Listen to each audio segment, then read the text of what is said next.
Today is Monday, August 1st. We're talking about more extreme weather in the U.S., from wildfires to floods. Who's most at risk today? Also, what to know about President Biden's rebound case of COVID-19, and what happened when an uncontrolled rocket fell back to Earth. Plus, actor Will Smith's emotional video about his now infamous Oscar slap. Which kinds of cars are being targeted because of a TikTok challenge? Where a historic winning lotto ticket was sold, and how many other winners might still be out there. Those stories and more coming up.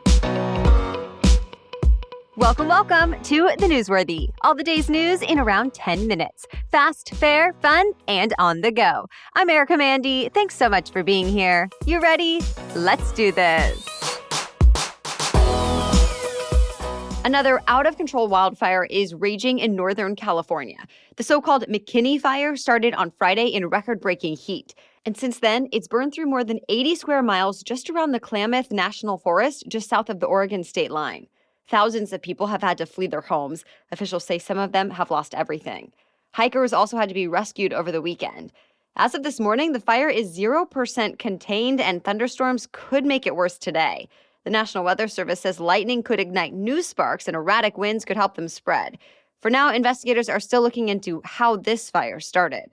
Meanwhile, parts of Kentucky, still recovering from last week's flood damage, are getting hit with another round of severe storms. Overnight and into this morning, rain has been coming down fast, bringing another threat of flash flooding. Then more thunderstorms are possible tomorrow and again later this week. For now, the death toll from last week's flooding stands at 28, though Kentucky's Governor Andy Beshear says that number is certainly higher, just that the official count has not been updated yet. On top of that, he says the flooding caused hundreds of millions of dollars in damage. But the governor has also been telling stories of survival and selflessness. He says even people who have lost everything are checking on their neighbors and getting supplies for anyone who may need them. And donations have been coming in from all around the country. President Biden is back in isolation. The president tested positive for COVID-19 again over the weekend, just days after he tested negative from his initial bout of COVID. The White House physician called Biden's case a rebound, which is known to sometimes happen with patients who get the antiviral drug he took. Still, Biden says he feels okay and that his symptoms have not come back. And he's still able to work just from home, away from others. If after this round of 5 days in isolation, Biden tests negative, he'll be able to go back to work in the West Wing and traveling as usual. Hundreds of thousands of people who live in eastern Ukraine are now being ordered to evacuate. They're all from the Donetsk region, where Russians and Ukrainians are fighting at full force. Their homeland has been attacked relentlessly for months now, and the Donetsk region has hardly any electricity or gas left. Separately, Ukraine is asking the American government to declare Russia a state sponsor of terrorism. Both the U.S. House and Senate have supported doing so, but so far the Secretary of State has held off, without really explaining why. Meanwhile, the U.S. recently charged a Russian operative with trying to influence American opinion about the invasion of Ukraine, among other things. The U.S. Justice Department says he targeted political groups in Florida, Georgia, and California, that he recruited members of those groups to run for office here in the U.S., directed them to pro-Russian talking points, and had them protest for pro-Russian causes. To be clear, none of the candidates he supported were ever actually elected. The operative is not in custody, so he's not likely to stand trial in the U.S., but reports say the indictment is meant to warn Americans about the reach of foreign influence campaigns and to let Russia know it's aware of what it's been doing. So remember last week we told you China had a powerful rocket falling uncontrollably toward Earth? Well, it finally came down, and thankfully no one was hurt. There haven't been any reports of damage either. It's a relief since the rocket was 10 stories high, weighed 1.8 million pounds, and was traveling up to 17,000 miles per hour before it crashed.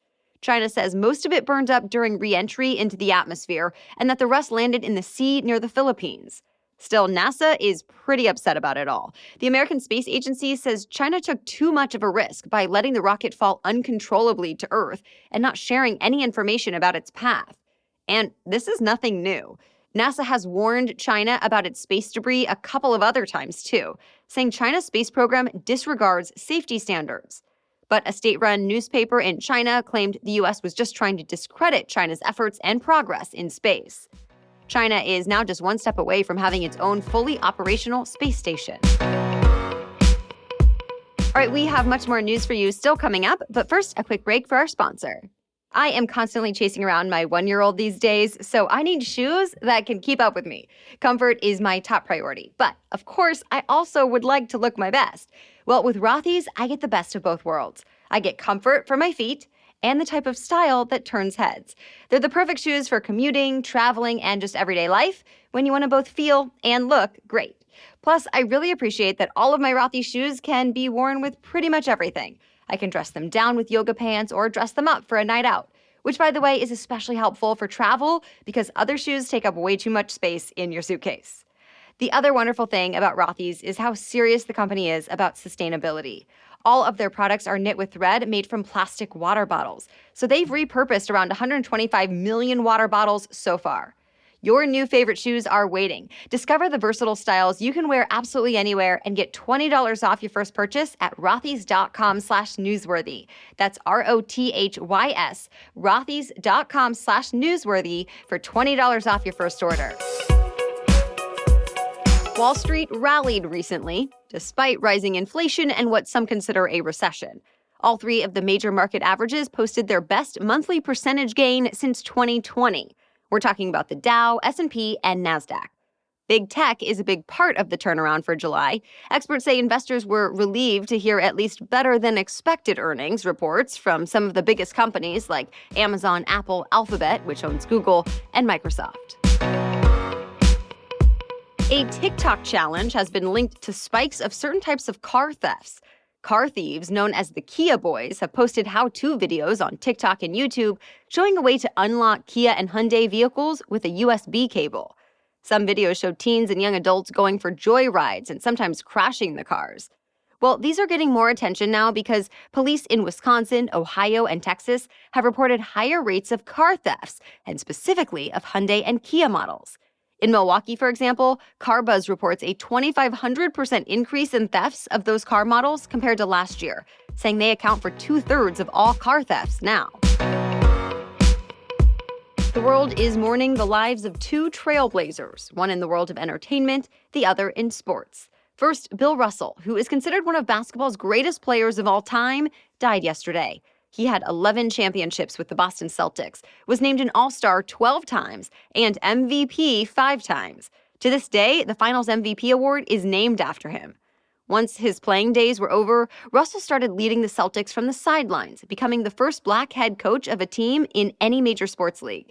On top of his athletic accomplishments, Russell was also a longtime civil rights activist, and he won the Presidential Medal of Freedom in 2011. Since news of his passing came out over the weekend, other legends have been paying tribute, like Michael Jordan, Magic Johnson, and Shaquille O'Neal.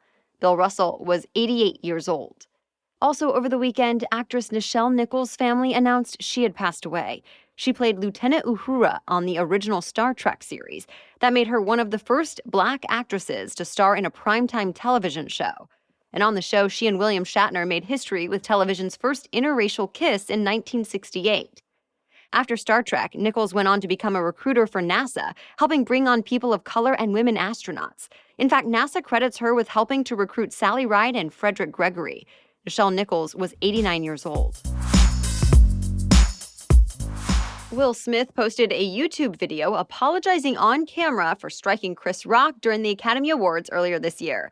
In it, Will Smith apologizes to Chris Rock and said he has reached out but was told Rock is not ready to talk. Smith also apologized to Chris Rock's family and other nominees.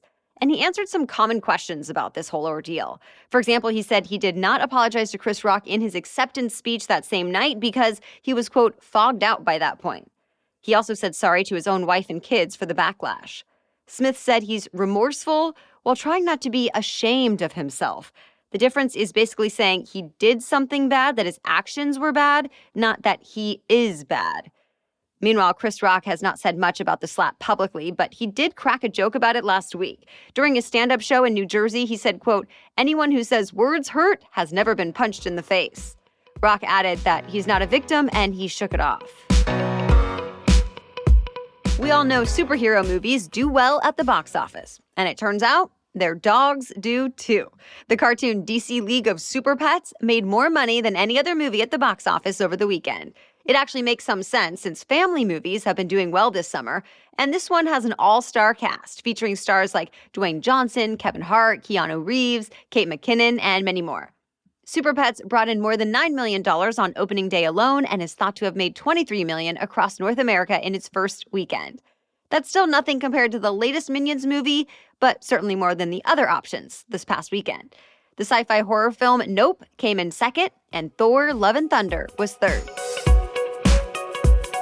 That's it for the main news, so now it's time for Money Monday, when we talk about one interesting money-related news story. But first, a message from our sponsor. Have you ever needed to see a doctor, but the one you usually go to, or really the one your friend recommended, is booked up for weeks or even months?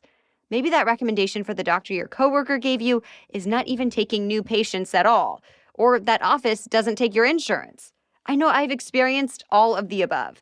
Finding a new doctor can feel like such a time-consuming hassle. But ZocDoc helps solve all of those problems. ZocDoc is a free app that shows you doctors who are patient-reviewed, take your insurance, and are available when you need them. And ZocDoc's mobile app lets you quickly search, find, and book doctors with a few taps, and I'm talking about doctors that are in-network, in your neighborhood, and available ASAP. You can also read verified patient reviews. Simply go to ZocDoc.com, find the doctor that is right for you, and book an appointment in person or remotely, whatever works for your schedule. Go to ZocDoc.com/newsworthy and download the ZocDoc app for free. Then start your search for a top-rated doctor today. Many are available within 24 hours. That's ZocDoc.com/newsworthy, ZocDoc.com/newsworthy. Okay, now back to Money Monday.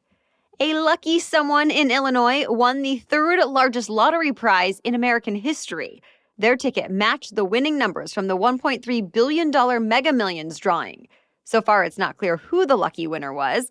They actually have not claimed their prize yet, so it's possible even they don't know yet. Their ticket was sold at a Speedway gas station about 17 miles northwest of Chicago. Once they step forward, whoever did win it has a choice to make. Take $780.5 million as a cash lump sum, or get the full amount in payments over the next nearly 30 years. Either way, they'll face taxes. The lump sum option is usually the more popular choice, so assuming this winner picks that option, their tax bill will be $226 million at least. So the grand total ends up being about $554.5 million, so much less than the actual jackpot, but still a life-changing amount of money. And by the way, even if you didn't buy your ticket in Illinois, you may still want to check your numbers.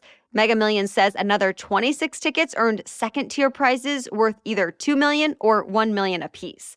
And millions more tickets won at least some amount of money. All right, thank you so much for joining us and listening today. We will be back with much more news to know tomorrow. Be sure to follow us so you never miss an episode. For now, have a great day.